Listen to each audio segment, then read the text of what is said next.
नागरिकता संशोधन कानून लागू हो गया।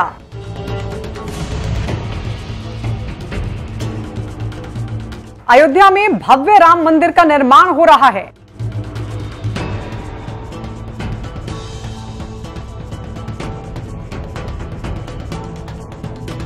कश्मीर से अनुच्छेद 370 की विदाई हो गई।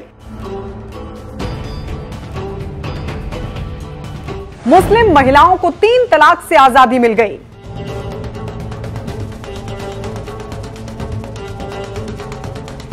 और अब बारी है कॉमन सिविल कोड की।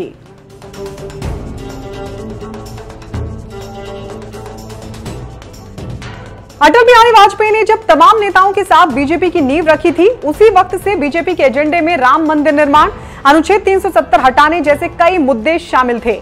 ये वो मुद्दे थे जिनसे तमाम पार्टियां दूर भागती थीं, लेकिन बीजेपी कभी पीछे नहीं हटी। वो अपने रास्ते पर अडिग रही और आज कश्मीर से अनुच्छेद 370 हट गया। अयोध्या में भव्य राम मंदिर बन रहा है।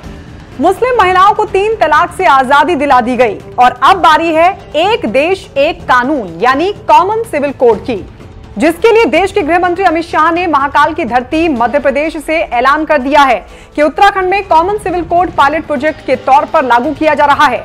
ड्राफ्ट तैयार किया जा रहा है, जो भी बचा है सब ठीक कर देंगे। ये बात तो आप जानते ही हैं। बीजेपी शासित उत्तराखंड की धामी सरकार अपने चुनावी वादों के मुताबिक कॉमन सिविल कोड का ड्राफ्ट पहले से ही तैयार कर रही है और अब तो देश के गृह मंत्री अमित शाह ने भी ऐलान कर दिया है कि अब कॉमन सिविल कोड की बारी है। और अगर अमित शाह ने ऐलान किया है तो ये बात तो आप जानते ही हैं कि कोई कितना भी विरोध क्यों ना कर ले, अमित शाह पूरी तैयारी के साथ इस कानून को देश में लागू करने में कोई कोर कसर नहीं छोड़ेंगे। बस समय का इंतजार करिए। क्या है कॉमन सिविल कोड? इसके लागू होने से देश में शादी, तलाक, उत्तराधिकार, गोद लेने जैसे सामाजिक मुद्दे एक समान कानून के अंतर्गत आ जाएंगे। इसमें धर्म के आधार पर कोई कोर्ट या अलग व्यवस्था नहीं होगी। संविधान का अनुच्छेद 44 इसे बनाने की शक्ति देता है। इसे केवल केंद्र सरकार संसद के जरिए ही लागू कर सकती है। आजादी से पहले हिंदू और मुस्लिमों के लिए अलग अलग कानून लागू किए गए थे। सबसे पहले महिलाएं इसके खिलाफ खड़ी हुई, फिर बीजेपी ने इसे अपने 3 मुख्य मुद्दों में शामिल किया। 1985 के शाहबानो केस में सुप्रीम कोर्ट ने समान नागरिक संहिता को राष्ट्रीय एकीकरण के लिए मजबूत बताया था। 1998 के लोकसभा चुनाव में अटल बिहारी वाजपेयी ने यह मुद्दा उठाया था। जॉन वल्लभ मट्टा केस 2003 में सुप्रीम कोर्ट ने कहा, संविधान के अनुच्छेद 44 में जो लक्ष्य तय किए गए हैं उन्हें हासिल किया जाना चाहिए।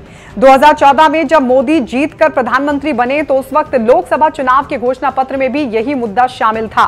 2019 के लोकसभा चुनाव में भी बीजेपी ने इस मुद्दे को उठाया था। पूरे देश में कॉमन सिविल कोड लागू करने के लिए बीजेपी हमेशा से मुखर रही है। वो जोर शोर से इस मुद्दे को उठाती रही है। उत्तराखंड विधानसभा चुनाव के दौरान पुष्कर सिंह धामी ने राज्य में इसे लागू करने का वादा किया था और अब तो सत्ता में आने के बाद धामी सरकार ने इसका ड्राफ्ट भी तैयार करना शुरू कर दिया है। इसे राज्य में पायलट प्रोजेक्ट के तहत लागू किया जाएगा। इसके बाद माना जा रहा है कि मोदी सरकार इस कानून को पूरे देश में लागू करने के लिए संसद में बिल लेकर आएगी और हो सकता है साल 2024 में बीजेपी राम मंदिर के साथ ही कॉमन सिविल कोड कानून के मुद्दे पर चुनाव भी लड़ सकती है। बहरहाल जिस तरह से गृहमंत्री अमित शाह ने कहा है कि उत्तराखंड में common civil code pilot project के तौर पर लागू किया जा रहा है, ड्राफ्ट तैयार किया जा रहा है, जो भी बचा है सब ठीक कर देंगे। उनके इस बयान से क्या आपको लगता है कि भारत में जल्द ही कॉमन सिविल कोड लागू हो सकता है? अपनी राय हमें कमेंट करके जरूर बताएं।